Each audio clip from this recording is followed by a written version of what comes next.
नमस्कार। नया सवेरा में आप सभी का स्वागत है। मैं हूं आंचल गुलाटी गुंबर, मेरे साथ में मेरी सहयोगी संध्या। और नया सवेरा में आज हम कई ऐसी खबरें हैं जो आपके साथ साझा करने वाले हैं, जहां पर भारत के विकास को लेकर चर्चा की जाएगी। क्यों संध्या? बिल्कुल आंचल, हमारे नया सवेरा के सभी दर्शकों को सुप्रभात। और जिस विकास की बात आंचल कर रही है, तो आपको बताएंगे कि आज मेरठ में किस तरह की विकास परियोजनाओं का उद्घाटन होने वाला है। साथ ही साथ आपको बताएंगे कि यूएस सुप्रीम कोर्ट के फैसले के बाद राष्ट्रपति डोनाल्ड ट्रंप ने आखिर क्या कुछ कदम उठाए हैं, और खेल जगत में भी आपको लेकर के चलेंगे। साथ ही अब जब बात हुई है क्रिकेट की, तो विश्व कप से जुड़ी अपडेट भी करेंगे आपके साथ साझा। आपकी सेहत कैसे फिट रहने वाली है, हम अपने खास सेगमेंट में बताएंगे। और टेक टॉक के साथ साथ वर्ल्ड वॉच पर भी डालेंगे नजर। तो आइए सीधे रुक करते हैं नया सवेरा में इस वक्त की बड़ी सुर्खियों का। प्रधानमंत्री नरेंद्र मोदी आज मेरठ को देंगे विकास की बड़ी सौगात। मेरठ मेट्रो और नमो भारत ट्रेनों को दिखाएंगे हरी झंडी। विभिन्न विकास परियोजनाओं का भी करेंगे उद्घाटन और शिलान्यास।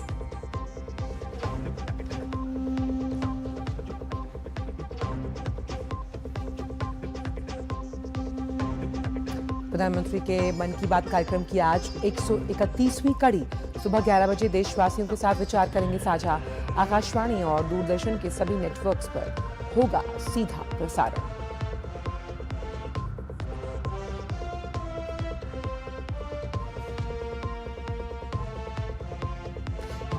यूएस सुप्रीम कोर्ट के फैसले के बाद राष्ट्रपति डोनाल्ड ट्रंप ने फिर बढ़ाया टैरिफ, 10 से बढ़ाकर किया 15%। ट्रंप ने अमेरिका को फिर से महान बनाने की प्रक्रिया का बताया इसे हिस्सा।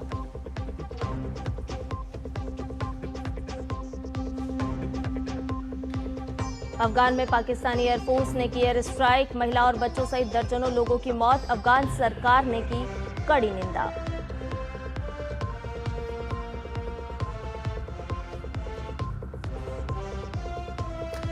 और खेल की खबरों में टी20 क्रिकेट विश्व कप के सुपर 8 में आज शाम भारत का सामना दक्षिण अफ्रीका से। वहीं दिन के पहले मुकाबले में श्रीलंका और इंग्लैंड भिड़ेंगे एक दूसरे के साथ।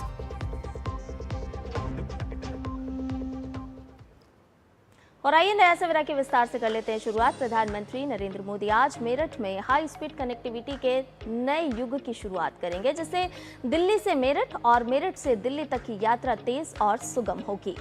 प्रधानमंत्री 82 किलोमीटर लंबा जो कॉरिडोर है उसे राष्ट्र को समर्पित करेंगे। साथ ही 12,300 करोड़ की जो परियोजनाएं हैं उसका उद्घाटन भी करने वाले हैं। देखते हैं इस खास रिपोर्ट के जरिए। दिल्ली और मेरठ के बीच अब तेज और सुगम यात्रा होने जा रही है। दरअसल नमो भारत और साथ ही मेरठ मेट्रो के शुभारंभ के साथ हाई स्पीड कनेक्टिविटी और यात्रियों को बेहतर सुविधा मिलेगी। इससे एक तरफ जनता को जहां जाम से निजात मिलेगी, वहीं दूसरी ओर भारत के सतत परिवहन के विजन को मजबूती मिलेगी।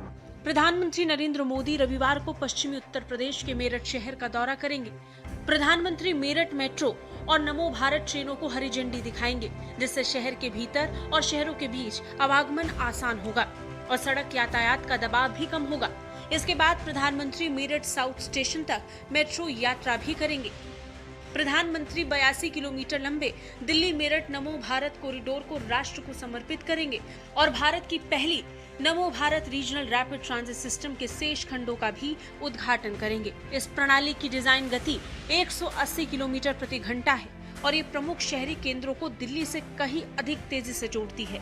इन खंडों में दिल्ली के सराय काले खास से न्यू अशोक नगर के बीच 5 किलोमीटर और उत्तर प्रदेश में मेरठ साउथ से मोदीपुरम के बीच 21 किलोमीटर का हिस्सा शामिल है। नमो भारत कॉरिडोर के सराय काले खास स्टेशन सहित 4 नमो भारत स्टेशन का भी शुभारंभ किया जाएगा। रैपिड रेल और उसके साथ मेट्रो का जो प्रोजेक्ट, यहाँ रिंग रोड, यहाँ खेल यूनिवर्सिटी, यहाँ हॉस्पिटल की व्यवस्था, आप देखिए कि चारों तरफ से लोगों में बहुत उत्साह है। मेरठ से दिल्ली की दूरी जो उन्होंने 45 मिनट में घटा दी है, जहां पहले 3 घंटे लगते थे, अब 45 मिनट में हम मेरठ से दिल्ली पहुंच जाएंगे। तो मोदी जी का बहुत बहुत धन्यवाद और योगी जी का भी बहुत बहुत धन्यवाद। प्रदेश सरकार के द्वारा मेरठ को बहुत ही बड़ा तोहफा, कल रैपिड और मेट्रो एक साथ पूरे हिंदुस्तान का मेरठ ऐसा पहला शहर होगा। मेरठ को बहुत बड़ी हाईवे कनेक्टिविटी देने का काम किया है। मेरठ से दिल्ली एक्सप्रेसवे मोदी जी ही देकर गए थे और कल वास्तव में हम सब लोग पलक पावड़े बिछाकर बैठे हैं कि भारत के यशस्वी प्रधानमंत्री और विश्व के सर्वाधिक लोकप्रिय नेता कल हमें रैपिड रेल की सौगात देने वाले हैं। मैं तो ये कहूँगा कि हम सबका सपना साकार हो रहा है। जो कभी हम सपना देखते थे वो पूरा करने का काम हमारे आदरणीय प्रधानमंत्री नरेंद्र मोदी जी ने किया है। देश में पहली बार मेरठ मेट्रो सेवाएं नमो भारत ट्रेनों के साथ एक ही इंफ्रास्ट्रक्चर पर संचालित होंगी। प्रधानमंत्री लगभग 12,930 करोड़ रुपए की विभिन्न विकास परियोजनाओं का भी उद्घाटन और लोकार्पण करेंगे और जनसभा को संबोधित भी करेंगे। दिल्ली मेरठ के बीच रैपिड रेल के संपूर्ण कॉरिडोर के उद्घाटन से दिल्ली और मेरठ के बीच आवागमन में लगने वाले समय में तो कमी होगी ही, साथ ही साथ सफर भी काफी आरामदायक हो जाएगा। इससे न केवल मेरठ के विकास को नई रफ्तार मिलेगी बल्कि कॉरिडोर के आसपास विकास को नई गति मिलने वाली है। अपने सहयोगी निशांत राय और कैमरामैन मोर मुकुट शर्मा के साथ शैलेंद्र मिश्र, डीडी न्यूज, मेरठ।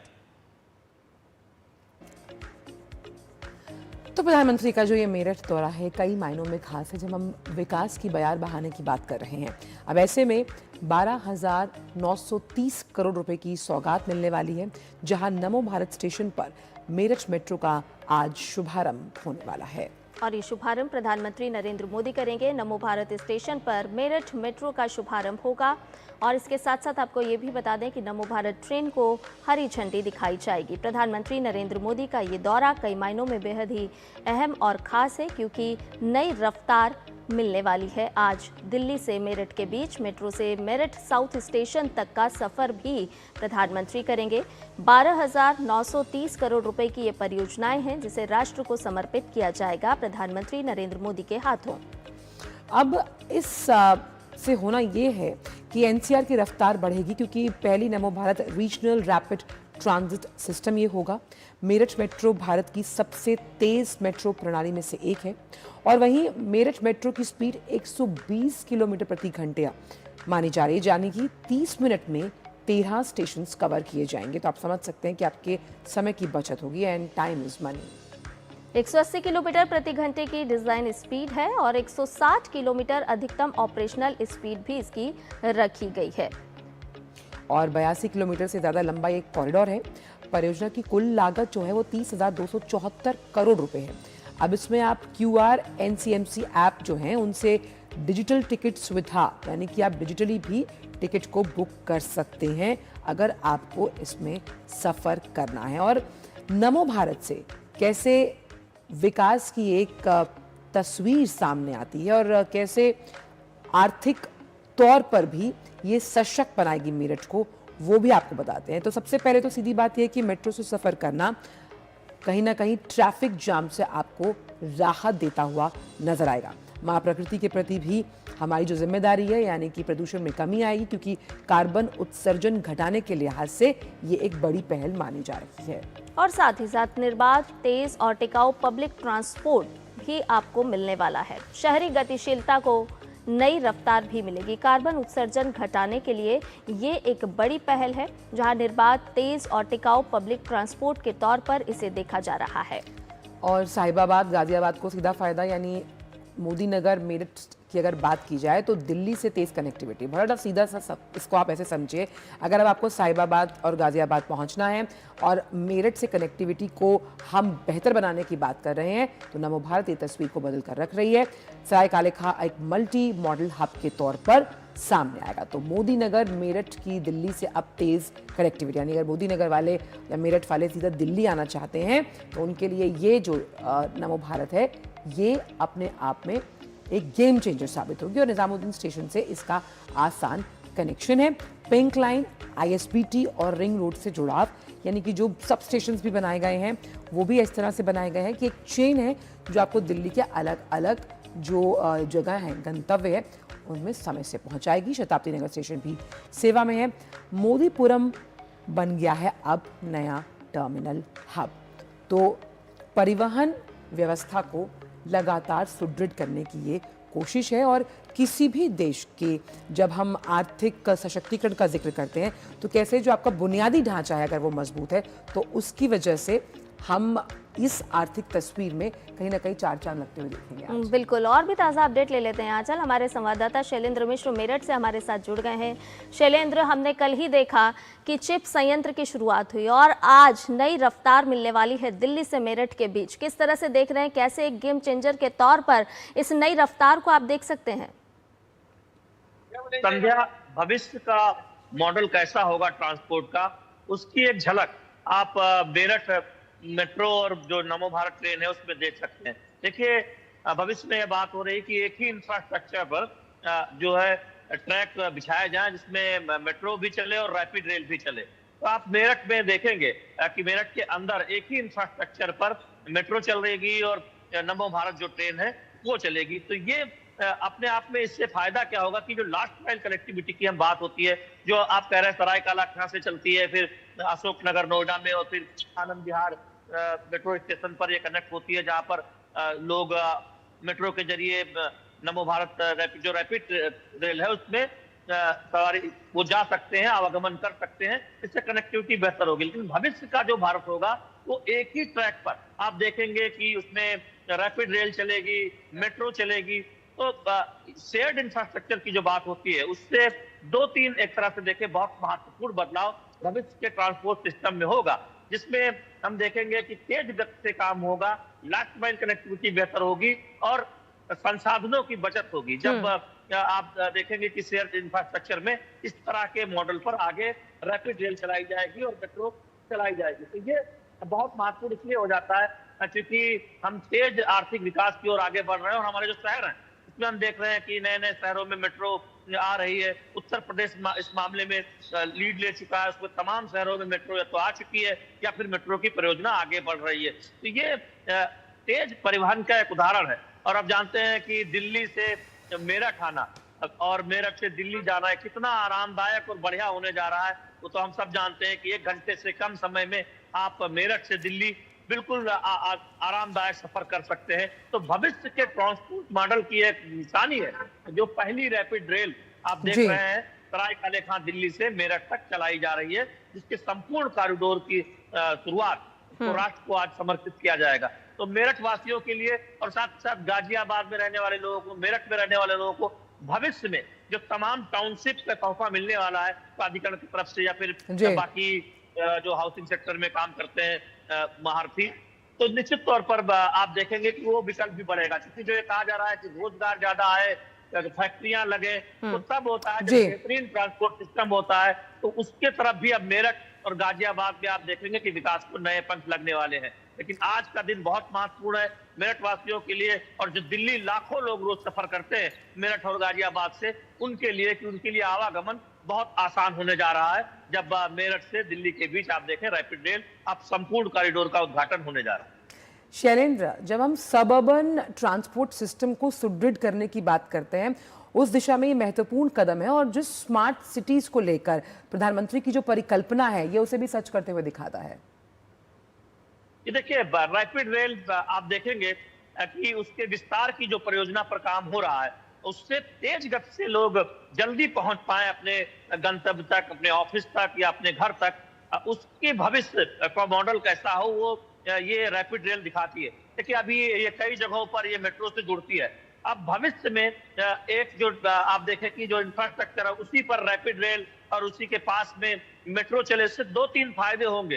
पहली बात तो है कि मेट्रो के जरिए लोग रैपिड रेल तक आसानी से पहुंच पाएंगे और ज्यादा से ज्यादा लोग बेहतर तरीके से कनेक्ट होंगे। अभी हम जानते हैं कि रैपिड रेल में अगर आप सरायकाले खां से चले तो नोएडा में ये मेट्रो से कनेक्ट है, फिर आनंद विहार में ये मेट्रो से कनेक्ट है, फिर आगे गाजियाबाद में मेट्रो से आप एक तरह से कहें कि वहां से लोग रैपिड रेल ले सकते हैं।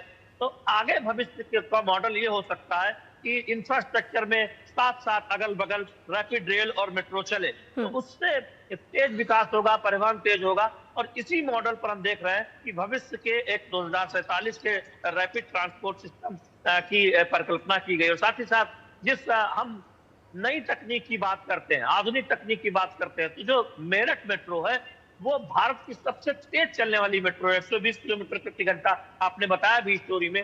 तो वो ये दिखाता है कि मेट्रो का जो सफर है वो भी और तेज होने जा रहा है। और जब हम देख रहे हैं कि मेट्रो का विस्तार देश भर में हो रहा है, उत्तर प्रदेश में तो उसकी रफ्तार आप देख ही रहे हैं, तो उसमें क्या नए नए सहूलियत हो सकते हैं, ऐसे एक बेहतरीन मॉडल हो सकता है जिससे आम जो आवागमन करने वाले जो लोग हैं उनका सफर आरामदायक हो, उसकी झलक दिखाई देती है। तो निश्चित तौर पर आधुनिक भारत की एक पूरी झलक देखनी हो तो आप रैपिड रेल में सफर कीजिए, आप मेरठ मेट्रो में सफर कीजिए, तो ये पता चल जाएगा कि हम तकनीक के मामले में कितने आगे गए हैं, हम कैसे एआई का इस्तेमाल करने जा रहे हैं, कैसे हम भविष्य। और इसीलिए शैलेंद्र ने देखा है, बिल्कुल इसीलिए हमने शैलेंद्र कई बार देखा है कि कई राष्ट्र अध्यक्ष जब भारत दौरे पर आते हैं तो प्रधानमंत्री उनको मेट्रो रेल का सफर करवाते हैं, दिखाते हैं कि किस तरह से जब हम ट्रांसपोर्ट सिस्टम को तकनीक से जोड़ने की बात करते हैं तो मेट्रो उसका सबसे सटीक उदाहरण है। बहुत बहुत शुक्रिया आपका शैलेंद्र इन तमाम जानकारी को हमसे साझा करने के लिए। तो संरक्षता, सुरक्षा और स्पीड की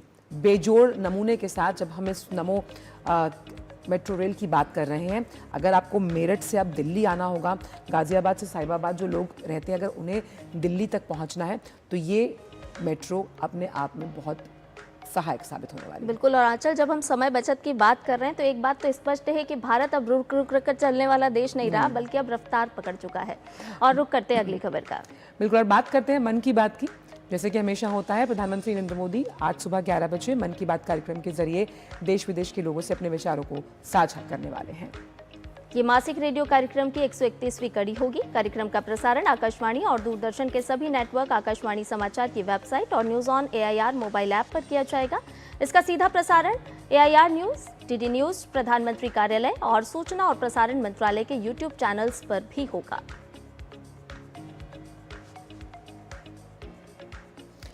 राष्ट्रपति द्रौपदी मुर्मू ने ब्राजील के राष्ट्रपति लुइस इनासिया लुला डा सिल्वा का राष्ट्रपति भवन में गर्मजोशी से स्वागत किया और उनके सम्मान में एक भव्य भोज का आयोजन भी। इस दौरान दोनों नेताओं ने द्विपक्षीय सहयोग को और मजबूत करने पर चर्चा की और जिसमें AI इम्पैक्ट समिट में ब्राजील की भागीदारी को विशेष रूप से सराहा गया। दोनों नेताओं ने सहमति जताई कि भारत और ब्राजील के बीच सहयोग की अपार संभावनाएं हैं जो व्यापार, प्रौद्योगिकी और सांस्कृतिक आदान प्रदान के क्षेत्रों में विस्तारित हो सकती है। भोज के दौरान राष्ट्रपति द्रौपदी मुर्मू ने अपने संबोधन में कहा कि इस राज्य यात्रा के दौरान आपको भारत में स्वागत करना मुझे अत्यंत प्रसन्नता प्रदान करता है। एक सच्चे मित्र को नई दिल्ली में फिर से स्वागत करना हमारे लिए विशेष खुशी की बात है। भारत में आपका स्वागत करते हुए मुझे अत्यंत हर्ष हो रही है। नई दिल्ली में एक सच्चे मित्रों का पूर्ण स्वागत करना हमारे लिए विशेष आनंद का विषय है। मुझे ज्ञात है कि ये आपका भारत का छठा दौरा है। आपकी प्रत्येक यात्रा के साथ हमारे मित्रपूर्ण संबंध और भी सुदृढ़ हुई है। भारत में आपका स्वागत करना। और वक्त से ब्रेक का है, आप देखते रहिए DD न्यूज पर हमारा खास शो नया सवेरा।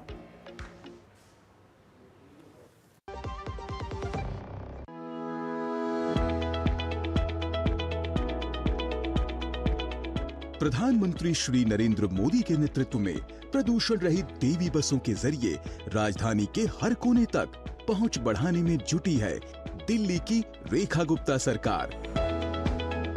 दिल्ली का हर सपना होगा साकार। 3400 EV बसें हम दिल्ली की परिवहन व्यवस्था में जोड़ चुके हैं। इलेक्ट्रिक बसें बढ़ा रही है अंतिम मील कनेक्टिविटी। महिलाओं के लिए पिंक सीटें होती हैं आरक्षित। पैनिक बटन और CCTV कैमरों से यात्रा होती है सुरक्षित। अच्छी है बस भी, बस की क्वालिटी सब कुछ अच्छा है। देवी बसें की सर्विस भी बहुत बढ़िया है, सही सफर कर लेता हूँ मैं। पूरा होगा आसान सफर का वादा, प्रदूषण कम करने का इरादा।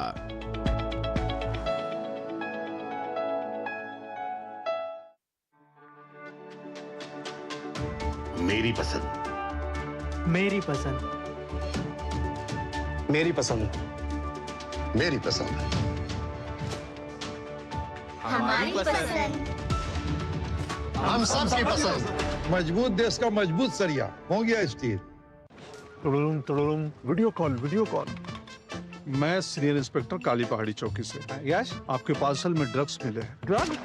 मैंने आपको अरेस्ट किया जाता है। यदि बचना चाहते हो तो 2 लाख रुपए। ये फोन पे कौन अरेस्ट करता है? तुम। पुलिस नहीं है और हम होगा मतलब मूर्ख नहीं है। यूपीआई कहता है अगर कोई नकली पुलिस बन के आपको भी कॉल करे और डराए तो कहो मैं मूर्ख नहीं।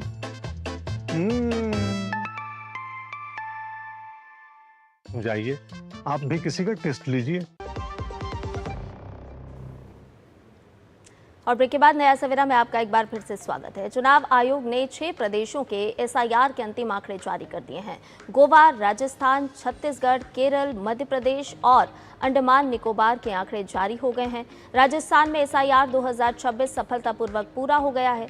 चुनाव आयोग ने शनिवार को अंतिम मतदाता सूची जारी की, जिसमें अंता विधानसभा को छोड़कर 199 विधानसभा क्षेत्रों के लगभग 5.15 करोड़ मतदाता शामिल हैं, जबकि 2,42,760 नाम मतदाता सूची से हटाए गए। वहीं केरल में भी 2,59,53,644 मतदाता अंतिम सूची में शामिल किए गए, जबकि लगभग 9 लाख नाम हटा दिए गए हैं। छत्तीसगढ़ में 1,87,30,914 मतदाता शामिल किए गए, लगभग 24 लाख मतदाताओं के नाम काटे गए। मध्य प्रदेश में 5,39,81,065 नाम मतदाता सूची में शामिल किए गए, जबकि लगभग 34 लाख से ज्यादा मतदाता हटाए गए। गोवा में 5,73,883 पुरुष, जबकि 6,11,168 महिला, 13 जेंडर समेत कुल 11,85,034 मतदाता शामिल किए गए हैं। वहीं अंडमान निकोबार में लगभग 2,58,000 मतदाता शामिल हैं। दिल्ली पुलिस ने तमिलनाडु के तिरुपुर जिले में 6 अवैध बांग्लादेशी नागरिकों को गिरफ्तार किया है। ये लोग सोशल मीडिया पर पाकिस्तानी आतंकी संगठनों का समर्थन करने वाले कंटेंट पोस्ट कर रहे थे और बिना वैध दस्तावेजों के भारत में रह रहे थे। जानकारी के मुताबिक दिल्ली पुलिस की क्यू ब्रांच और तमिलनाडु पुलिस ने संयुक्त अभियान में 3 जगहों पर छापेमारी की और मिजानुर रहमान, मोहम्मद शबात, उमर मोहम्मद लिटन, मोहम्मद शाहिद और मोहम्मद उज्जल को गिरफ्तार किया। ये लोग स्थानीय गारमेंट फैक्ट्रियों में काम कर रहे थे और लगातार भारत विरोधी पोस्ट को साझा भी कर रहे थे। पुलिस ने इस छापेमारी में 8 मोबाइल फोन और 16 सिम कार्ड जब्त किए हैं। शुरुआती जांच में पता चला है कि इनका इस्तेमाल आतंकी संगठनों को सपोर्ट करने और हैंडलर्स से संपर्क करने के लिए किया जा रहा था। पुलिस को शक है कि इन्होंने नकली आधार कार्ड का इस्तेमाल किया है। फिलहाल सभी मोबाइल फोन फॉरेंसिक जांच के लिए भेज दिए गए हैं। गृह मंत्री अमित शाह ने स्वामी सहजानंद सरस्वती की जयंती के अवसर पर उन्हें श्रद्धांजलि अर्पित की। उन्होंने सोशल मीडिया प्लेटफॉर्म एक्स पर लिखा, जाति, धर्म, पंथ में बटे देश को एकता के सूत्र में पिरोने के लिए आजीवन कटिबद्ध स्वामी सहजानंद सरस्वती जी ने किसानों को एकजुट कर आज़ादी के आंदोलन के लिए प्रेरित किया है। उन्होंने सामाजिक कुरीतियों के विरुद्ध समाज को जागरूक किया। स्वामी सहजानंद सरस्वती जी को उनकी जयंती पर नमन। गृह मंत्री ने अपने संदेश में कहा कि स्वामी सहजानंद सरस्वती ने सामाजिक कुरीतियों के विरुद्ध समाज को जागरूक किया और किसानों के अधिकारों के लिए संघर्ष किया। उन्होंने उनकी जयंती पर उन्हें नमन करते हुए उनके योगदान को देश के लिए प्रेरणादायक बताया।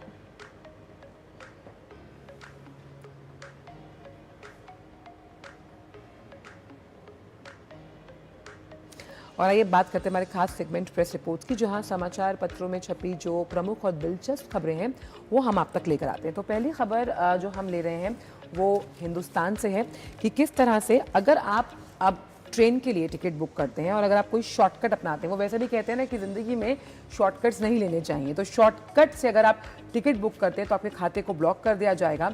और इसी वजह से अगर जिन्होंने ऐसा किया तो करीबन 2 लाख से ज़्यादा अकाउंट जो हैं वो एक ही महीने में ब्लॉक कर दिए गए।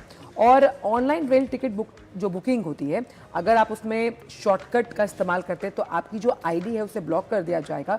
और इसीलिए कहा जा रहा है कि आधे घंटे में अगर आप टिकट बुक करना चाहते हैं तो आधे घंटे में करीबन 5 बार लॉगिन ना करें, 5 बार से ज़्यादा लॉगिन ना किया जाए। और आरक्षण के समय जो टाइपिंग की गति है, जिस तरह से आप टाइप करते हैं, वो वैध यूज़र का पता लगाएगी, यानी कि जिस तरह से आप टाइप करके उसमें अपना इन्फॉर्मेशन भरते हैं, डिटेल्स भरते हैं। और इसकी वजह से क्योंकि अब कहीं ना कहीं अवैध जो टिकट बुक करने की कोशिश करते हैं फर्जी तरीके से, उस पर भी लगाम लगती हुई नजर आएगी और कंफर्म टिकट की उम्मीद में भी बढ़ोतरी यहाँ नजर आ रही है। तो एक अच्छा कदम यहाँ पर जब हम टिकट बुक करते हैं, अगर आप शॉर्टकट तरीका अपनाते हैं तो मान लीजिए आपके अकाउंट को ब्लॉक कर दिया जाएगा। अगली खबर आपको बताते हैं, प्रवासी पक्षियों से ये खबर जुड़ी हुई है। भागलपुर से उड़कर पक्षी 19 माह में मलेशिया पहुंचा है। जी हां, भागलपुर में प्रवास और प्रजनन के लिए आने वाले प्रवासी पक्षी अब हजारों किलोमीटर की सैर करने लगे हैं। इसकी तस्दीक बीते दिनों भागलपुर में संचालित हो रहे bird ringing and monitoring station पर प्रवासी पक्षी को पहनाए गए रिंग की मॉनिटरिंग से हुई है। बीते साल प्रवासी पक्षी लिटिल टन को पहनाई गई मेटल रिंग के जरिए उसकी तस्दीक मलेशिया में हुई। और आपको बताएं कि करीब 19 माह में ये पक्षी भागलपुर से उड़ा और 4,369 किलोमीटर की दूरी तय करके मलेशिया जा पहुंचा। वहीं 6 सितंबर को मलेशिया में ये पक्षी दिखा। 2024 में टीम ने इसे रिंग पहनाई थी। और अगली खबर हम ले रहे हैं कि स्वास्थ्य क्षेत्र में लगातार आत्मनिर्भरता के साथ कैसे भारत आगे बढ़ा, और ये वैक्सीनेशन से जुड़ी हुई है कि जब हम डिप्थीरिया और टेटनस की बात करते हैं जो कि बड़े बच्चों में होता है, अब उसके टीके की जो अनुसंधान संस्थान है यानी कि केंद्रीय अनुसंधान संस्थान में ही इस टीडी के टीके का निर्माण होगा। अब इससे होना ये है कि कैसे हम स्वास्थ्य क्षेत्र में लगातार आत्मनिर्भरता की बात करें, यानी कि अब हमें टीकों के लिए और खास करके इस बीमारी की वैक्सीनेशन के लिए टीकों के लिहाज से किसी और देश पर निर्भर नहीं होना पड़ेगा। और ये उपलब्धि उसी संकल्प का प्रमाण है जब प्रधानमंत्री ने कहा था कि कैसे स्वास्थ्य क्षेत्र में आत्मनिर्भरता भारत का प्रमुख लक्ष्य है जब हम विकसित भारत की परिकल्पना को सिद्ध करने का जिक्र करते हैं। बढ़ते आगे और देखते हैं चौथी खबर। बिल्कुल, अगली खबर है आपके स्वास्थ्य से जुड़ी हुई एक रिपोर्ट आपको बताते हैं। दरअसल देश में मस्तिष्काघात का हर 7वां मरीज युवा है और 2/3 इसमें पुरुष पाए गए हैं। देरी से इलाज में हर तीसरा मरीज इस दौरान दम तोड़ देता है और 5 में से केवल 1 मरीज ही समय पर अस्पताल पहुंच पाता है। देश में मस्तिष्काघात का हर 7वां मरीज 45 साल से कम आयु का युवा है, एक रिपोर्ट बता रही है, जिसके माध्यम से आज एक खबर प्रकाशित है। इनमें 2/3 मरीज पुरुष होते हैं और मरीजों के इलाज के दौरान 3 माह में करीब 27.8% ने दम तोड़ दिया। और ये खुलासा कर रही है भारतीय चिकित्सा अनुसंधान परिषद और इसके साथ साथ राष्ट्रीय रोग सूचना विज्ञान और अनुसंधान केंद्र। इसके अध्ययन में ये तमाम जानकारी सामने आई है। इस खबर के माध्यम से हम आपको डरा नहीं रहे हैं बल्कि आपको जागरूक कर रहे हैं कि कैसे आपको अपने स्वास्थ्य का ख्याल रखना है। तो प्रेस रिपोर्ट्स में आज इन तमाम अखबारों की सुर्खियों में फिलहाल इतना ही, लेकिन आपको लिए चलते हैं छत्तीसगढ़, जहाँ के बस्तर में पुनर्वास नीति के तहत मुख्यधारा में वापस लौट चुके माओवादियों को होटल मैनेजमेंट की ट्रेनिंग दी जा रही है। सरकार लगातार जंगल में रहने वाले माओवादी को मुख्य धारा में वापस लौटने के लिए प्रयास कर रही है। तो देखिए बस्तर से डीडी न्यूज के वरिष्ठ संवाददाता सोमेश पटेल की ग्राउंड जीरो से ये रिपोर्ट। बस्तर बदल रहा है। अब बस्तर के जंगलों में रहने वाले माओवादी मुख्यधारा में वापस आकर जगदलपुर के लाइवलीहुड ट्रेनिंग सेंटर में होटल मैनेजमेंट का कोर्स कर रहे हैं। सरकार लगातार जंगलों में रहने वाले माओवादियों को मुख्यधारा से जोड़ने का प्रयास कर रही है। वहीं मुख्यधारा में लौटने के बाद उन्हें रोजगार उपलब्ध करवाने के लिए ट्रेनिंग भी दी जा रही है। इस समय जगदलपुर के अडावल स्थित लाइवलीहुड ट्रेनिंग सेंटर में 30 सरेंडर माओवादियों को होटल मैनेजमेंट के गेस्ट असिस्टेंट की ट्रेनिंग दी जा रही है। संस्था इनके विभिन्न संस्थानों में प्लेसमेंट की भी व्यवस्था करेगी। अभी हम मुख्यधारा में जुड़े तो हम लोग को सही रास्ता और सही जीवन जीने का रास्ता मिला है। ट्रेनिंग में भी हम लोग को होटल मैनेजमेंट का थोड़ा पढ़े भी सीखा है और उल्लास वाला भी सीखे। उल्लास वाले आके हम लोग को पढ़ने नहीं आता तो उनको भी पढ़े सिखाए। अभी यहाँ आए तो अभी अच्छा लग रहा है। जूता चप्पल पूरा कपड़ा तक मिल रहा है। फोन वोन पूरा पढ़े हुए नाम वाम सीखने के भी मिला है।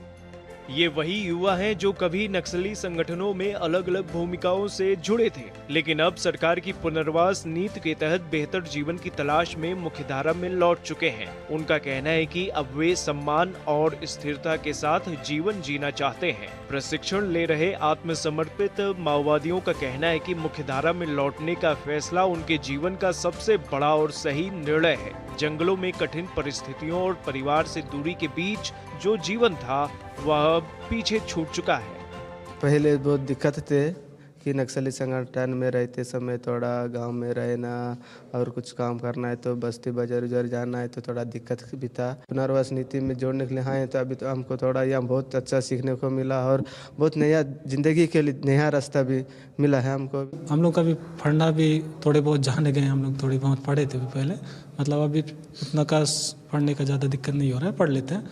तो अभी हम लोग यहाँ से सिक्का वाला घर जाके कुछ न कुछ ऐसे खेती करते हुए मतलब ऐसे सिलाई मशीन ऐसे लेके उसके बाद कुछ काम करना, छोटा सा दुकान खोल के वहीं पे कुछ काम कर सकते हैं, ऐसा सोचते हैं सर। बस्तर जो कभी नक्सल हिंसा के लिए जाना जाता था, अब बदलाव की राह पर है। छत्तीसगढ़ सरकार की पुनर्वास नीति के तहत मुख्यधारा में लौटे पूर्व माओवादियों को हथियार नहीं बल्कि हुनर दिया जा रहा है। उद्देश्य साफ है, भटके युवाओं को सम्मानजनक रोजगार और समाज में नई पहचान दिलाना। ये सारे लोग आत्मसमर्पण नक्सली हैं। इससे पहले ये नक्सल संगठन में काम कर रहे थे, लेकिन अब नया जीवन जी रहे हैं, होटल मैनेजमेंट का काम कर रहे हैं। और जिस तरह से सरकार ने कहा है कि 31 मार्च 2026 तक पूरी तरह से नक्सलवाद का खात्मा कर दिया जाएगा, तो बड़ी संख्या में छत्तीसगढ़ के बस्तर में माओवादी आत्मसमर्पण कर रहे हैं। Somesh Patel, DD news, Bastar. तो मुख्य धारा में लौटते हुए नक्सली, उनके चेहरों की मुस्कान ये बता रही कि वो भी विकास की इस यात्रा का एक बड़ा हिस्सा बनना चाहते हैं। और आइए बात करते हैं नया सवेरा में हमारी विशेष सांस्कृतिक सीरीज एक दिन एक उत्सव की। इस माध्यम से हम भारत की जो विविधता है उसमें निहित एकता आप तक पहुंचा रहे हैं। बिल्कुल, हर कड़ी में हम लगातार बात करते हैं देश के सांस्कृतिक रूप से समृद्ध और अर्थपूर्ण एक विशेष उत्सव की। यह सीरीज भारत की जीवंत परंपराओं, लोक विश्वासों, ऐतिहासिक विरासत और कलात्मक अभिव्यक्तियों को एक भावनात्मक और ज्ञानवर्धक यात्रा के रूप में प्रस्तुत कर रही है।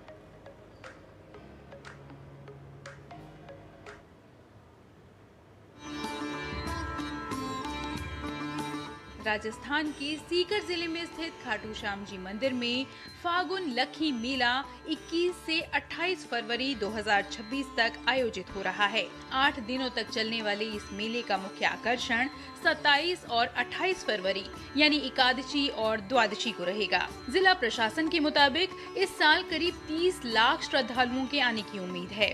देश के विभिन्न राज्यों के साथ साथ विदेशों से भी भक्त बाबा श्याम के दर्शनों के लिए पहुंच रहे हैं। मेले में दर्शन व्यवस्था को सुव्यवस्थित बनाने के लिए विशेष इंतजाम किए गए हैं। श्रद्धालुओं को लगभग 8 किलोमीटर पैदल मार्ग से होकर गुजरना होगा, जिसमें करीब 5 घंटे का समय लग सकता है।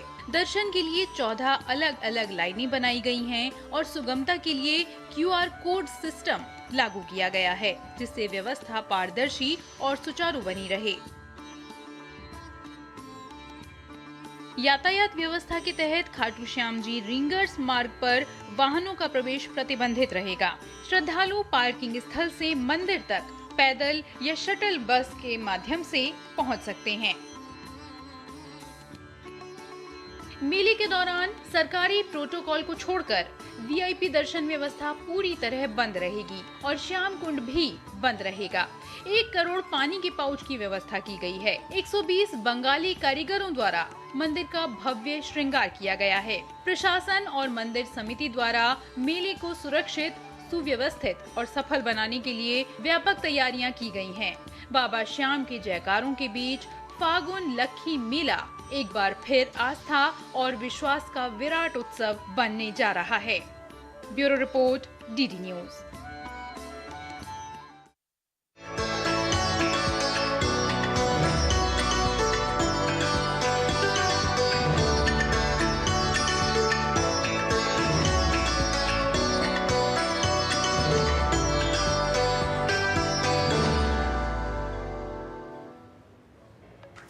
और इस सांस्कृतिक खबर के बाद आइए आपको दिखाते हैं दुनिया भर से जुड़ी कुछ खास खबरें।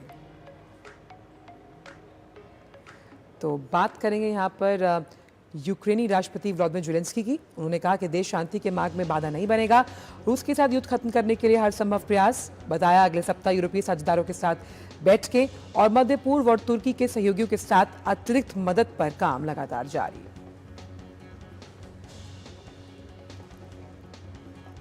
अमेरिकी चिकित्सा आपूर्ति की दूसरी खेप वेनेजुएला पहुंची। अमेरिकी वर्चुअल अफेयर्स यूनिट के अनुसार इस खेप में 65,000 किलोग्राम से अधिक चिकित्सा सामग्री शामिल है, जिससे कुल आपूर्ति 71,000 किलोग्राम से ज्यादा हो गई है। इससे पहले 13 फरवरी को दवाओं की पहली खेप पहुंची थी। कैलिफोर्निया के सियरा नेवादा पर्वतमाला में मंगलवार को हुए कैसल पीक हिमस्खलन में फंसे 9 स्कीयर्स के शव बरामद। बचाव में California highway petrol, national guard, 42 स्वयंसेवक शामिल। शेरिफ कार्यालय ने बताया कि आपराधिक लापरवाही की जांच जारी, लेकिन अभी तक आरोप नहीं लगाए गए। न्यू जर्सी की गवर्नर मिकी शेरिल ने आज से आपातकाल घोषित कर दिया है, क्योंकि राज्य के साथ न्यूयॉर्क और कनेक्टिकट के कुछ हिस्सों में भीषण शीतकालीन तूफान की आशंका है। मौसम विभाग ने भारी बर्फबारी, तेज हवाओं और तटीय इलाकों में दुर्लभ बर्फीले तूफान की चेतावनी जारी की है। तूफान का सबसे ज्यादा असर न्यू जर्सी से दक्षिण पूर्वी न्यू इंग्लैंड के तटीय क्षेत्रों पर पड़ेगा और तेज हवाओं से बिजली कटौती भी हो सकती है। बात अफगानिस्तान की, जिसके राष्ट्रीय रक्षा मंत्रालय ने पाकिस्तान पर अफगानिस्तान की संप्रभुता और हवाई क्षेत्र का उल्लंघन करने का आरोप लगाया। मंत्रालय ने सोशल मीडिया पर बयान जारी कर कहा कि हालिया घटनाक्रम पिछले हमलों की कड़ी का एक बड़ा हिस्सा है। बयान के अनुसार पाकिस्तानी सैन्य शासन ने नंगरहार और पक्तिका प्रांतों के कई नागरिक इलाकों को निशाना बनाते हुए हवाई हमले किए। इन हमलों में एक मदरसा और कई रिहायशी घर तबाह हुए। मंत्रालय ने इसे अंतर्राष्ट्रीय कानून और पड़ोसी देशों के बीच स्थापित मानदंडों का उल्लंघन बताया है। वहीं रक्षा मंत्रालय ने कहा कि इस तरह की कार्रवाई क्षेत्रीय शांति स्थिरता के लिए गंभीर खतरा। रक्षा मंत्रालय ने चेतावनी दी कि देश की संप्रभुता और नागरिकों की सुरक्षा उसका राष्ट्रीय और धार्मिक कर्तव्य है और पाकिस्तान की इस कायराना हरकत का उचित समय पर उचित ढंग से जवाब दिया जाएगा। मंत्रालय ने यह भी कहा है कि नागरिक इलाकों और धार्मिक केंद्रों पर हमले पाकिस्तान की सैन्य और खुफिया विफलताओं का प्रमाण है और इस तरह के हमले उनकी आंतरिक कमजोरियों को कभी छिपा नहीं पाएंगे।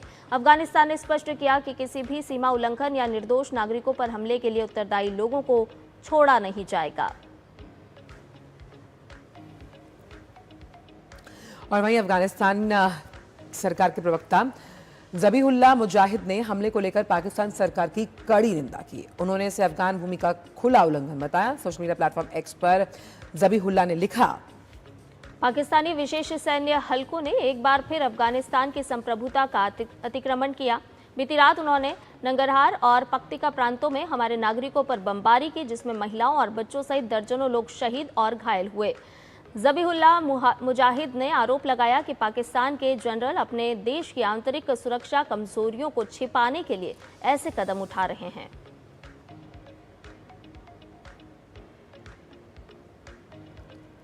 और इससे पहले पाकिस्तान ने दावा किया था कि उसने अफगानिस्तान सीमा क्षेत्र पर टीटीपी और उसके सहयोगी गुटों के 7 ठिकानों को निशाना बनाया। पाकिस्तान सरकार का कहना है कि उसने हमले में अफगानिस्तान के उन समूहों को निशाना बनाया गया जिन पर पाकिस्तान में हालिया आत्मघाती हमले को अंजाम देने का आरोप है।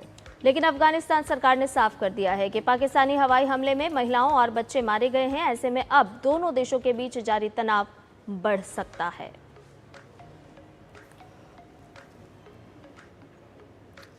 संयुक्त अरब अमीरात ने देश के डिजिटल बुनियादी ढांचे और महत्वपूर्ण क्षेत्रों को निशाना बनाने वाले संगठित साइबर हमलों को नाकाम किया। इन हमलों को आतंकवादी प्रकृति का बताते हुए अधिकारियों ने कहा कि इनका उद्देश्य राष्ट्र को अस्थिर करना, आवश्यक सेवाओं को बाधित करना था।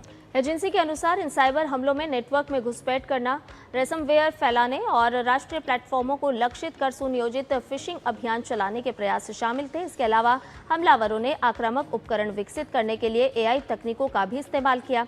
हालांकि अभी तक ये स्पष्ट नहीं हो पाया है कि इस साइबर हमले के पीछे कौन था। वहीं नाइजीरिया के जमफारा राज्य के तुंगन दुत्से गांव में सशस्त्र हमलावरों ने बर्बर हमला किया, जिससे कम से कम 50 लोग मारे गए। कई महिलाओं और बच्चों का अपहरण कर लिया गया। बुक्कुयुम दक्षिण के सांसद हमीसुए फारू ने बताया कि हमलावरों ने इमारतें जलाई, भागते लोगों पर गोलियां भी। स्थानीय अधिकारी लापता लोगों की तलाश कर रहे हैं। हमले से पहले ग्रामीणों ने 150 से अधिक सशस्त्र लोगों को मोटरसाइकिल पर आते हुए देखा था और सुरक्षा बलों की मदद मांगी थी, लेकिन मदद नहीं पहुंच सकी। नाइजीरिया में ऐसे हमलों में बढ़ोतरी ने सरकार पर स्थिरता बहाल करने का दबाव भी बढ़ा दिया है। वहीं अमेरिकी राष्ट्रपति डोनाल्ड ट्रंप ने यूएस सुप्रीम कोर्ट के फैसले के बाद वैश्विक टैरिफ दर 10 से बढ़ाकर 15% करने की घोषणा की। ट्रंप ने कहा कि कई देश दशकों से अमेरिका का शोषण कर रहे थे। ये कदम देश को फिर से महान बनाने की प्रक्रिया का हिस्सा है। उन्होंने कहा कि अगले कुछ महीनों में ट्रंप एडमिनिस्ट्रेशन नए और कानूनी तौर पर मंजूर टैरिफ तय करेगा और जारी भी करेगा, जो अमेरिका को फिर से महान बनाने के हमारे बहुत सफल प्रोसेस को जारी रखेगा। ट्रंप ने धारा 122 का उपयोग करते हुए 150 दिनों की अवधि के लिए अमेरिका में आयातित वस्तुओं पर पहले 10% का टैरिफ लगाया और अब इसे 15% कर दिया है।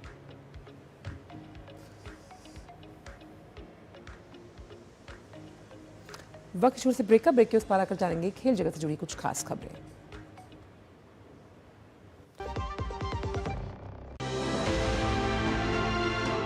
प्रधानमंत्री श्री नरेंद्र मोदी के नेतृत्व में दिल्ली की रेखा गुप्ता सरकार ने राजधानी में नए आयुष्मान आरोग्य मंदिर लॉन्च किए।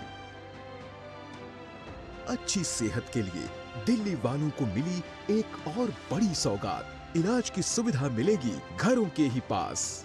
लगभग हर विधानसभा में हम 12 से 15 आरोग्य मंदिर खोलें ताकि छोटे मोटे ट्रीटमेंट के लिए आपको दूर ना दौड़ना पड़े। दिल्ली में अब आरोग्य मंदिरों की संख्या हुई 319। आरोग्य मंदिरों में करीब 80 टेस्ट होते हैं फ्री में मिलती हैं जरूरी दवाएं, मैटरनिटी केयर और वैक्सीनेशन की भी सुविधा। 1100 आयुष्मान आरोग्य मंदिर खोलने का है दिल्ली सरकार का इरादा। पूरा होगा दिल्ली को सेहतमंद बनाने का वादा।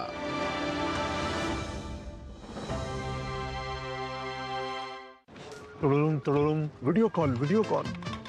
मैं सीनियर इंस्पेक्टर काली पहाड़ी चौकी से। यस, आपके पार्सल में ड्रग्स मिले हैं। ड्रग मैंने आपको अरेस्ट किया जाता है। यदि बचना चाहते हो तो 2 लाख रुपए। ये फोन पे कौन अरेस्ट करता है? तुम पुलिस नहीं है और हम होगा मतलब मूर्ख नहीं है। यूपीआई कहता है अगर कोई नकली पुलिस बन के आपको भी कॉल करे और डराए तो कहो मैं मूर्ख नहीं।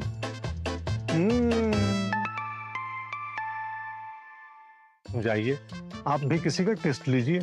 जब धरती चीर कर निकलता है लोहे का पत्थर और मिलता है मोंगिया के जोश से, फिर तपता है, पिघलता है और बनता है फौलाद। अब होता है सरिया सारी खूबियों के साथ। मोंगिया स्टील, मजबूत देश का मजबूत सरिया। और ब्रेक के बाद नया सवेरा में आपका एक बार फिर से स्वागत है और आइए अब आपको लिए चलते हैं खेल जगत में। तो बाहर T20 क्रिकेट विश्व कप में जारी सुपर 8 में आज भारत अपना पहला मैच दक्षिण अफ्रीका के खिलाफ खेलने वाला है। ये मैच अहमदाबाद के नरेंद्र मोदी स्टेडियम में शाम 7 बजे से खेला जाएगा। दोनों टीमें लीग स्टेज में अपने चारों मैच जीतकर सुपर 8 में पहुंची है और ऐसे में मुकाबला बेहद रोमांचक होने की उम्मीद भी की जा रही है। एक रिपोर्ट के जरिए आपको बताते हैं। भारत अपने सुपर 8 अभियान की शुरुआत दक्षिण अफ्रीका के खिलाफ एक ब्लॉकबस्टर मुकाबले से करेगा। दोनों टीमें अब तक अजय, दोनों शानदार फॉर्म में और ये पिछले T20 वर्ल्ड कप फाइनल का दोहराव होगा। 4 मैचों में जीत के साथ भारत टूर्नामेंट की सबसे संतुलित टीम नजर आई है। बल्लेबाजी और गेंदबाजी दोनों में अहम मौकों पर दबदबा बनाया है और हर मैच में एक नया मैच विनर सामने आया है। इकलौता चर्चा का विषय अभिषेक शर्मा है, लेकिन इस फॉर्मेट में एक पावर प्ले ही मैच का रुख बदलने के लिए काफी होता है और टीम अपने इम्पैक्ट प्लेयर पर भरोसा बनाए हुए है। वहीं दक्षिण अफ्रीका एक अलग पहचान के साथ यहां पहुंचा है। T20 विश्व कप में उनका अभियान सामूहिक प्रदर्शन पर आधारित रहा है। बल्लेबाजी क्रम में सभी का योगदान और गेंदबाजी आक्रमण ने साझेदारी में शानदार प्रदर्शन किया है।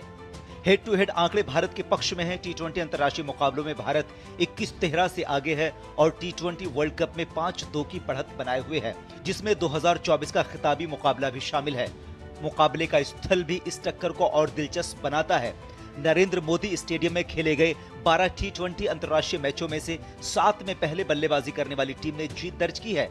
यहां पहली पारी का औसत स्कोर 173 है और न्यूजीलैंड के खिलाफ भारत का 4 विकेट पर 234 रन इस मैदान का सर्वोच्च स्कोर है। यही अहमदाबाद का मैदान था जहां कुछ महीने पहले भारत ने दक्षिण अफ्रीका को 30 रन से हराया था। सूर्य कुमार यादव और उनकी टीम अब बड़े मंच पर उसी प्रदर्शन को दोहराने की उम्मीद करेगी।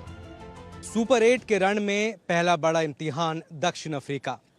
इस मुकाबले में जीत न सिर्फ टीम इंडिया के विजय अभियान को रफ्तार देगी, बल्कि सेमीफाइनल की डगर को भी आसान करेगी।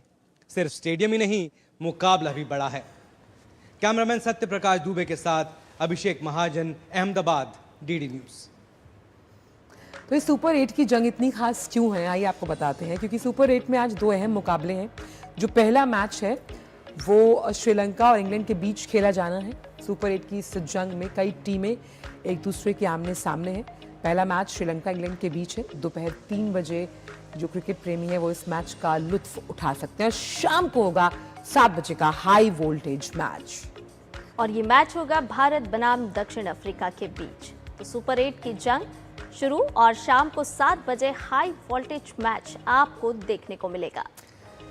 अब इसमें हेड टू हेड किस तरह से है, आइए आपको बताते हैं आंकड़ों के लिहाज से भारत और दक्षिण अफ्रीका। तो आंकड़ों में भारत दक्षिण अफ्रीका से आगे है, यानी कि अगर जीत का प्रतिशत देखिए, क्योंकि मैच जो है वो करीबन अब तक 35 खेले गए और 35 मैचों में से 21 मैच में जीत का जो तमगा है वो भारत के सीने पर। दक्षिण अफ्रीका ने जीते हैं करीबन 13 मैच। तो और इस वक्त भारतीय क्रिकेट टीम अपने सर्वोत्तम दौर में चल रही है और एक मैच का जो नतीजा था वो निकल नहीं पाया, नहीं कि एक मैच बेनतीजा रहा। तो भारत और दक्षिण अफ्रीका में पलड़ा भारत का भारी नजर आ रहा है। और 7 T20 खेले गए अगर दोनों टीम्स की बात की जाए। अब इसमें भी भारत ने 5 मैच जीते और दक्षिण अफ्रीका ने 2। नॉकआउट में भी 2 बार भिड़ंत हुई है दक्षिण अफ्रीका और भारतीय टीम की। भारत दोनों बार जीता है। 2024 का फाइनल भी भारत के ही पास रहा, यानी कि भारत ने इसमें जीत दर्ज की थी। 2024 का फाइनल भारत ने जीता था। T20 वर्ल्ड कप से जुड़ी हुई जानकारी आपको दे रहे हैं, जिसमें नॉकआउट में 2 बार भिड़ंत हुई है। भारत दोनों बार जीता है। तो T20 विश्व कप 2026 में सुपर 8 का जो पहला मुकाबला है वो बारिश की भेंट चढ़ा। शनिवार की अगर बात की जाए तो कोलंबो में पाकिस्तान का न्यूजीलैंड से सामना होना था, लेकिन बिना एक भी गेंद डाले मैच रद्द हुआ। दोनों टीमों को एक पॉइंट मिला और इस मैच में पाकिस्तान ने टॉस जीतकर पहले बल्लेबाजी का फैसला किया था।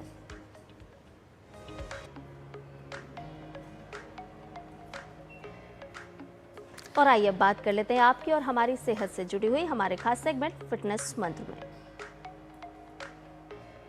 तो राजधानी दिल्ली के डॉक्टर राम मनोहर लोहिया अस्पताल की बात करते हैं, जहां हार्ट ट्रांसप्लांट करवाने वाली लक्ष्मी देवी हार्ट ट्रांसप्लांट सर्जरी की सफलता का एक बेहतरीन उदाहरण बन गई। जी हाँ, दिल के प्रत्यारोपण के बाद लक्ष्मी ने केदारनाथ और अन्य कई यात्राएं भी की हैं। बिल्कुल, और इस दौरान उन्होंने काफी किलोमीटर तक चढ़ाई भी की।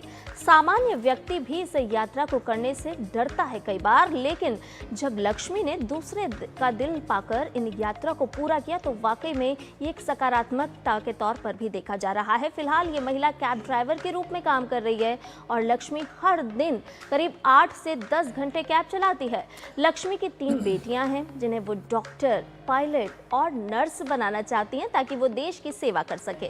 तो दिल्ली में इस बुलंद हौसले वाली महिला से खास बात की हमारे संवाददाता गिरीश निशारा ने, दिखाते हैं इस रिपोर्ट के जरिए। बहुत से ऐसे लोग हैं जिन्होंने ऑर्गन डोनेशन के जरिए किसी और को दूसरा जीवन दिया है। देश की राजधानी दिल्ली की लक्ष्मी देवी ऐसी हैं जिनका हार्ट ट्रांसप्लांट हुआ। बात करते हैं, क्या कहेंगे लक्ष्मी जी पहले डॉक्टरों के लिए? मैं सबको नमस्ते करूंगी पहले, और जिन्होंने मेरी ज़िंदगी बचाई है मैं उनका तहे दिल से शुक्रिया अदा करना चाहती हूँ जिन्होंने मुझे नई ज़िंदगी दी है, और उस लड़की का शुक्रिया अदा करना चाहती हूँ जिसने मुझे हार्ट डोनेट किया है। कितना % आपका हार्ट काम करता? 15% हार्ट काम करता था सर मेरा, और अब मैं ठीक हूँ और केदारनाथ की यात्रा भी करके आई हूँ। साहस कहाँ से मिलता है? इतनी लंबी यात्रा की आपने, दिल प्रत्यारोपण हुआ। सर मेरी फैमिली ने पूरा साथ मेरा दिया है, ऊपर से डॉक्टर वगैरह ने भी मेरा बहुत साथ दिया है, नहीं तो मैं आज में यहाँ नहीं होती, मैं मर चुकी होती। मेरा हार्ट बिल्कुल 15% मतलब बिल्कुल ही काम करना मेरा बंद कर दिया था। कहाँ की आप यात्रा कर चुके हैं हार्ट ट्रांसप्लांट के बाद? नीलकंठ, प्रयागराज, केदारनाथ, वैष्णो देवी, ये और कल खाटू श्याम भी जा रही हूँ। आप एक कैब ड्राइवर हैं, कितने समय से ये कर रहे हैं और कैसा लगता है जब दिल्ली की सड़कों पे उतरते हैं? सर मुझे 2 साल हो गए कैब चलाते हुए। मैं पहले 5-6 महीने मुझे लगे सीखने में, और 2 साल से मैं गाड़ी अपनी ड्राइव खुद अपनी चला रही हूँ। सब मुझे देखने लगते हैं कि एक लेडीज़ ड्राइविंग कर रही है, मुझे सब देखते हैं, घूर के देखते हैं। अपनी गाड़ी चला? हाँ जी, मैं अपनी चलाती हूँ गाड़ी। कब से? 2 साल से सर, 2 साल हो गया मुझे अपनी गाड़ी चलाते हुए। आपकी भी 3 बेटियां हैं, क्या बनाना चाहते हैं बेटियों को? लड़कियों को किसी को डॉक्टर बनाना चाहती हूँ, किसी को पायलट बनाना चाहती हूँ और एक नर्स बनाना चाहती हूँ। सर मेरा सपना है ये। देश की सेवा करें? हाँ, देश की सेवा करे, एक डॉक्टर बने और औरों की गरीब की सहायता करे। आज ट्रांसप्लांट की वजह से नया जीवन मिला है। अंगदान करने वाले लोग हैं या जो अन्य लोग हैं, उनको लिए क्या मैसेज देना चाहेंगे? जो हम लोग को नई ज़िंदगी देता है, मैं उनके तहे दिल से उन लोग का शुक्रिया अदा करती हूँ। जैसे बहुत से लोग हैं ख़त्म हो जाते हैं और हम जैसे इंसान की वो लोग हेल्प करते हैं, हम लोग की ज़िंदगी नहीं। मैं तो उस लड़के का बहुत शुक्रिया अदा करना चाहती हूँ कि उन्होंने मेरे को नई ज़िंदगी दी। और लोगों को भी करना चाहिए। हाँ, और लोगों को भी दान करना चाहिए। अगर मेरा शरीर भी किसी के काम आएगा तो मैं वो भी करूँगी, अपने लिए भी, उसके लिए भी करूँगी मैं। तो ये थी लक्ष्मी देवी जो बता रही थी कि इनका जीवन तो इनको मिल गया एक किसी अन्य लड़की की वजह से, और ये चाहती हैं कि और लोग भी अंगदान करें ताकि अन्य लोगों का जिनको ज़रूरत है अपना जीवन बचाने की, उनको कहीं ना कहीं नया जीवन मिल सके। कैमरामैन प्रवीण शर्मा के साथ गिरीश निशाना, डीडी न्यूज, दिल्ली। तो वो कहते हैं ना कि तू खुद की खोज में निकल, तू क्यों हताश है, तेरे इस सशक्त वजूद की आसमान को भी तलाश है। बिल्कुल आंचल, तो आपको ये भी बता दें अपने दर्शकों को कि ओपीडी में अगर खासी भीड़ लगती है और आपको इसमें समय कम लगे तो फिर कैसा लगेगा? जाहिर आप खुशी होंगे, और ऐसा संभव हो सकेगा एआई से। जी हाँ, एआई समिट में हेल्थ सेक्टर के ऐसे ही एआई आधारित मोबाइल एप्लीकेशन को शोकेस किया गया है जो आपको हैरान कर देगा। दांतों की बीमारियों या फिर त्वचा की सब जानकारी मिनटों में आर्टिफिशियल इंटेलिजेंस आपको फ्रैक्शन ऑफ सेकंड्स में देगा। देखिए ये खास रिपोर्ट। एआई समिट के दौरान दुनिया ने एआई के क्षेत्र में भारत के बढ़ते प्रभाव को देखा है। सम्मेलन में हर सेक्टर में एआई का दबदबा दिखा, वहीं हेल्थ सेक्टर भी इससे अछूता नहीं था। एआई की मदद से मेडिकल क्षेत्र में बड़ा बदलाव देखने को मिल रहा है। हेल्थ सेक्टर में एआई कैसे नए नए इनोवेशन को बढ़ावा दे रहा है, ये देखने को मिला सम्मेलन के दौरान। एम्स नई दिल्ली ने गूगल के साथ मिलकर आरोग्यम नाम का ऐप बनाया है जो ओपीडी में मरीजों को लगने वाले समय को कम करेगा। वहीं एम्स ने गूगल के साथ मिलकर एआई आधारित त्वचा से जुड़ी बीमारियों के पहचान के लिए मोबाइल एप्लीकेशन विकसित किया है जो त्वचा से जुड़ी समस्याओं का आकलन करेगी। खास तौर पर इसे ग्रामीण इलाकों के लिए विकसित किया गया है।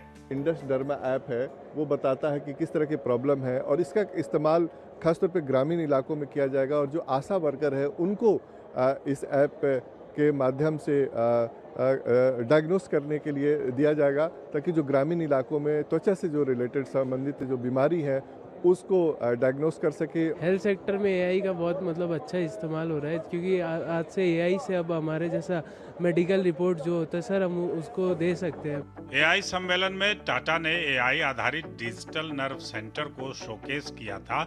ये डिजिटल नर्व सेंटर 3 राज्यों आंध्र प्रदेश के कुप्पम, कर्नाटक के कोलार और असम के कामरूप जिले में काम कर रहा है, जहां सभी सरकारी हेल्थ इंफ्रास्ट्रक्चर को एक प्लेटफॉर्म पर एक इकोसिस्टम के साथ जोड़ा गया है ताकि केयर कोऑर्डिनेशन बेहतर हो सके।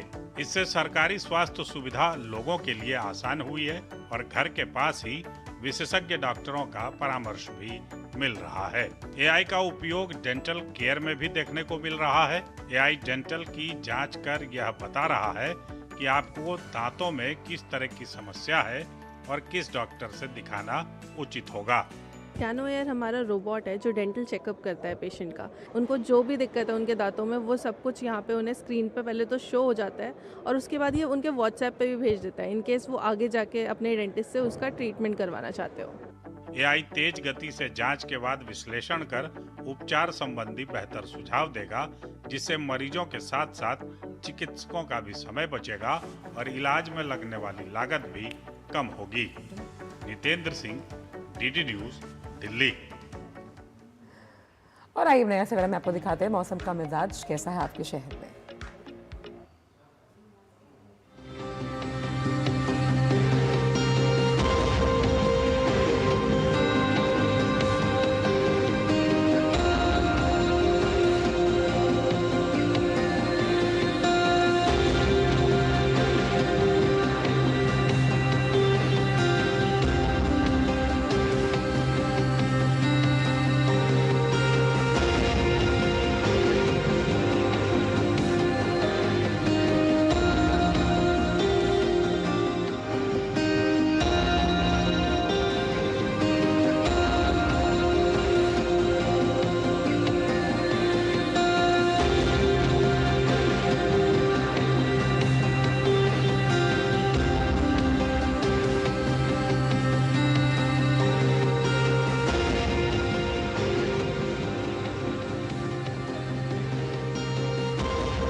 और नया सवेरा में अब वक्त हो चला है आप सभी से विदा लेने का, लेकिन जाने के साथ साथ आपको छोड़े जा रहे हैं कुछ खास झलकियों के साथ।